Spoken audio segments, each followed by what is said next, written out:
नमस्ते दोस्तों, मैं ज्योति आज की बात में आप सबका स्वागत करती हूँ। आइए आज की बात कर लेते हैं।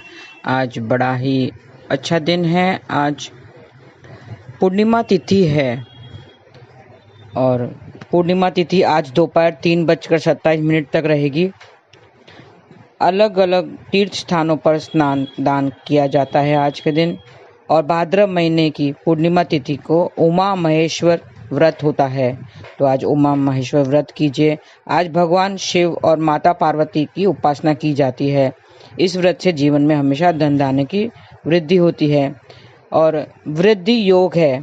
योग भी अच्छा है। इस योग में किए कार्यों में कोई रुकावट नहीं आती है। वृद्धि मतलब नाम से ही आप समझ सकते होंगे कि वृद्धि हो जाती है कोई भी काम करेंगे तो। और आज रात 11:18 तक उत्तर भाद्रपद नक्षत्र रहेगा, जिसका संबंध नीम के पेड़ से है। तो आज नीम के पेड़ को नुकसान नहीं पहुंचाना है। और आज से पितृपक्ष शुरू हो गया है। श्राद्ध शब्द श्रद्धा से बना है। पितरों के प्रति श्रद्धा भाव रखते हैं। आज से पितृपक्ष शुरू हुआ है। पितरों का ऋण उतारने के लिए श्राद्ध कर्म किए जाते हैं। तो जिसको भी अच्छे से अगर श्राद्ध कर्म नहीं किया है तो उनको पितृदोष लग जाता है। श्राद्ध या पिंडदान मुख्यतः 3 पीढ़ियों के पितरों को दिया जाता है। पितृपक्ष के किए कार्य से पूर्वज की आत्मा को शांति मिलती है। तो आज से 29 से पूर्णिमा तिथि है। तो आज से पहला श्राद्ध आहा कहते हैं उसे, और 14 अक्टूबर तक ये होगा। 16 दिनों का पितृपक्ष आज से शुरू हुआ है। कर्ता को भी पितृ ऋण से मुक्ति मिलती है। मृत्यु के पश्चात आत्मा पितृलोक में होती हुई चंद्रलोक जाती है। कृष्ण पक्ष में वंशजों को आहार पहुंचाने की व्यवस्था की जाती है। तो इसके लिए पितृपक्ष में जो भी करते हैं, अर्पण करते हैं, वो पितरों को पहुंचता है और गाय को भी खिलाते हैं। पूर्णिमा तिथि का श्राद्ध तो आज ही किया जाएगा। ये श्राद्ध करने से बुद्धि, पुष्टि, पुत्र पौत्र, ऐश्वर्य मिलता है। और आज नक्षत्र है उत्तर भाद्रपद, एक पंचक नक्षत्र है। इस दौरान घर में लकड़ी का काम नहीं करवाना चाहिए। पंचक नक्षत्र 5 दिन के होते हैं और जो ये तीसरा नक्षत्र है तो इसमें लकड़ी का काम नहीं करना चाहिए। और भाद्रपद शुक्ल पक्ष पूर्णिमा से 16 दिवसीय श्राद्ध शुरू हो रहे हैं। मैं रिपीट कर रही हूँ। अश्विन अमावस्या को यानी 14 अक्टूबर को श्राद्ध समाप्त होंगे। इसे महालय या पितृपक्ष के नाम से भी जाना जाता है। तो आज पूर्णिमा का श्राद्ध होगा और मैं बता देती हूँ पूर्णिमा से लेके अमावस्या तक किस किस का श्राद्ध किया जाता है और कौन सी तिथि को कौन सा श्राद्ध किया जाता है, ये डिटेल में मैं बताती हूँ। और अंत में आपको क्या करना है और क्या नहीं करना है। ये पितृपक्ष में, पितृपक्ष कहते हैं, श्राद्ध कहते हैं, उसमें क्या करें क्या ना करें उसकी जानकारी दूंगी।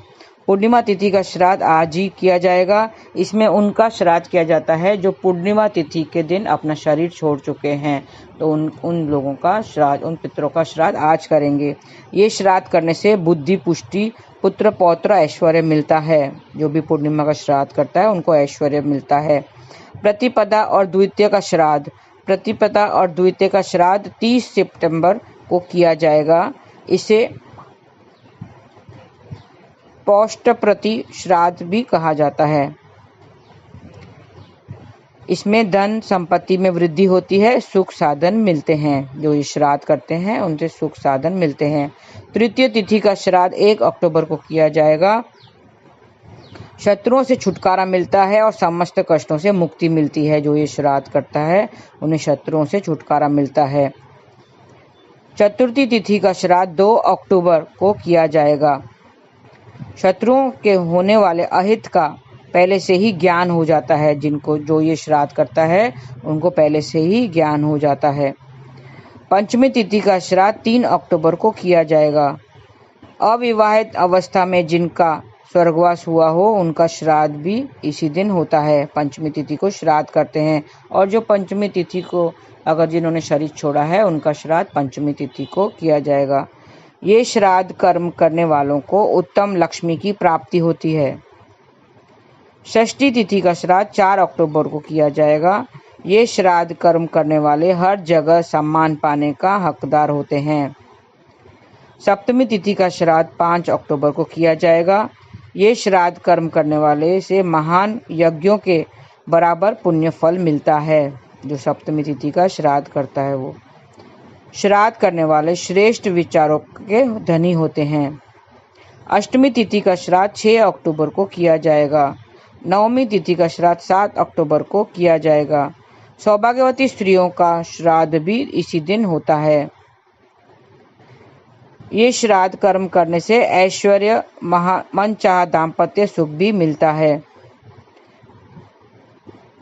दशमी तिथि का श्राद्ध 8 अक्टूबर को किया जाएगा। इस श्राद्ध से लक्ष्मी की कमी नहीं होती है, धन धान्य संपदा बनी रहती है। इस श्राद्ध से लक्ष्मी की कमी नहीं होती है जो ये करते हैं। इस श्राद्ध में निरंतर ऐश्वर्य की प्राप्ति होती है। एकादशी का श्राद्ध जो करता है उसको निरंतर ऐश्वर्य की प्राप्ति होती है। द्वादशी तिथि का श्राद्ध 11 अक्टूबर को किया जाएगा। स्वर्गवास से पहले संन्यास लेने वालों का भी श्राद्ध इसी दिन किया जाता है और उस तिथि के जो शरीर छोड़ा है उनका भी श्राद्ध इसी दिन करते हैं। स्वर्गवास से पहले संन्यास लेने वालों का श्राद्ध भी इसी दिन किया जाता है, द्वादशी को। इस श्राद्ध से घर कभी भी अन्न की कमी नहीं रहती है। त्रयोदशी तिथि का श्राद्ध 12 अक्टूबर को किया जाएगा। इस श्राद्ध से श्रेष्ठ बुद्धि, संतान और धारणा शक्ति मिलती है। चतुर्दशी तिथि का श्राद्ध 13 अक्टूबर को किया जाएगा। जिनकी अकाल मृत्यु हुई हो उनका श्राद्ध भी 13 अक्टूबर को होगा। इस श्राद्ध में अज्ञात भय का खतरा नहीं होता है। चतुर्दशी का श्राद्ध में अज्ञात भय का श्राद्ध नहीं होता है। और अमावस्या तिथि का श्राद्ध 14 अक्टूबर को किया जाएगा, जो अंतिम श्राद्ध होगा। माता माँ यानी नाना का श्राद्ध भी इसी दिन किया जाएगा। श्राद्ध करने वाले के स्वयं के माता पिता जीवित होना चाहिए, तभी ही वो नाना का श्राद्ध कर सकते हैं। जुड़वाओं का, 3 कन्याओं के बाद पुत्रों का या पुत्री का श्राद्ध भी इसी दिन होता है। अज्ञात तिथि का व समस्त पितरों का श्राद्ध भी इसी दिन होता है। इस श्राद्ध के साथ ही पितृ विसर्जन भी होता है। या अमावस्या तिथि में पितृ विसर्जन भी होता है। जिसका तिथि नहीं पता हो, अज्ञात मतलब भूल गए हो, उनका तिथि याद ना हो, उसको अज्ञात तिथि कहते हैं। उससे और समस्त पितरों का, अगर आप पहले भूल गए हो करना, इस पितृपक्ष में आपकी तिथि को भूल गए हो, तो उसका भी श्राद्ध, समस्त पितरों का श्राद्ध अमावस्या के दिन किया जाता है। तो ये थी अमावस्या, इसकी जानकारी, पितृपक्ष की जानकारी। तो आप भी श्राद्ध कीजिए, श्रद्धा से करते। श्राद्ध मतलब श्रद्धा से जुड़ा हुआ है, तो श्रद्धा से आप श्राद्ध कीजिए और अपने पितरों को खुश कीजिए, उनको भोजन कराइए। ब्राह्मणों, गाय को मंदिर में भोजन दे आइए, दान पुण्य कीजिए। और ऐसा करने से आपके पितरों को खुशी मिलेगी। और कहा जाता है कि पितृपक्ष में पितर सब धरती भूमि पे आ जाते हैं और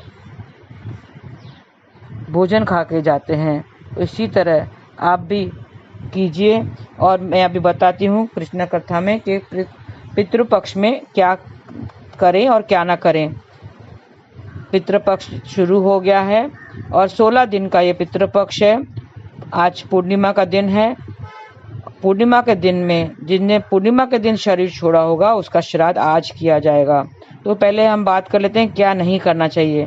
पहली बात है तो नॉन वेज नहीं खाना चाहिए। जो खाते हैं नॉर्मली, वैसे तो नॉन वेज खाना ही नहीं चाहिए, लेकिन जो अगर खाते भी होंगे तो पितृपक्ष में नहीं खाना चाहिए। इसमें पितरों को पीड़ा होती है। घर में क्लेश नहीं होना चाहिए, मन अशांत नहीं रहना चाहिए और सबको खुश करना चाहिए। घर में निंदा नहीं होनी चाहिए किसी की, दूसरों की निंदा नहीं करनी चाहिए, चुगली नहीं करनी चाहिए और जुआ नहीं खेलना चाहिए। किसी भी तरह का जुआ नहीं खेलें पैसों से संबंधित। तो ये थी क्या नहीं करना चाहिए और क्या करना चाहिए। पहले काम हमें क्या करना है पितृपक्ष में। पहला काम यह करें कि ब्रह्म मुहूर्त में, मतलब जल्दी उठना चाहिए और गरुड़ पुराण, भागवत पुराण, भागवत गीता, इनका सब पाठ करना चाहिए और वो पितरों को अर्पण करना चाहिए। पाठ करके वो पितरों को अर्पण करना चाहिए और उनको पितरों का भला होगा। और भजन कीर्तन करना चाहिए, नाम जाप करना चाहिए, हरे कृष्ण कृष्ण कृष्ण हरे हरे, हरे राम राम राम हरे हरे, ऐसे नाम जाप करते रहो। और ये पूरे पितृ पक्ष में आपको भजन कीर्तन करना है, नाम स्मरण करना है। नाम स्मरण करके पितृ खुश होते हैं और पितरों की मुक्ति निश्चित होती है। ब्राह्मण, कन्या और गाय को भोजन जरूर अवश्य खिलाना चाहिए। ब्राह्मण, कन्या और गाय को भोजन अवश्य करना चाहिए। जिस दिन आपके घर में जिस श्राद्ध है, अगर आपके घर में जिस दिन श्राद्ध है उस दिन तो जरूर खिलाना चाहिए। और दान पुण्य करना चाहिए, भजन करें, कीर्तन करें और ये सब करके आपको पितरों को अर्पण करना है। पितरों के लिए ये सब करना ही होगा। पितृपक्ष में उनको खुश करना है और उनको गति दिलानी है, उनको आगे के लोगों में जाने की उसको आज्ञा देनी है। पितृपक्ष में वो लोग मोक्ष को प्राप्त करते हैं। पितृ दोष है, अगर आपको पितृ दोष है तो हरि के नाम से ही वो खत्म होगा। तो हरि का नाम जाप कीजिए, मेरा महामंत्र जाप कीजिए, हरे कृष्ण कृष्ण कृष्ण हरे हरे, हरे राम राम राम हरे हरे। तो पहला श्राद्ध को आहा कहते हैं, आज पहला श्राद्ध है, इसको आहा कहते हैं। वो पूर्णिमा तिथि के दिन पे जिनने हम लोगों ने शरीर छोड़ा हो उनका, उन पितरों का श्राद्ध आज के दिन किया जाता है। तो आगे थोड़े से डिटेल में और देती रहूँगी। इन 16 दिनों में मेरा वीडियो देखते रहिए। यूट्यूब चैनल पे सब्सक्राइब जरूर कीजिए अगर आप नहीं किया है तो, और अच्छा लगे तो लाइक कीजिए और दूसरों को शेयर कीजिए। आप दूसरों को शेयर कीजिए ताकि दूसरा भी इन सब बातों का लाभ उठा सके। तो आज के लिए बस इतना ही।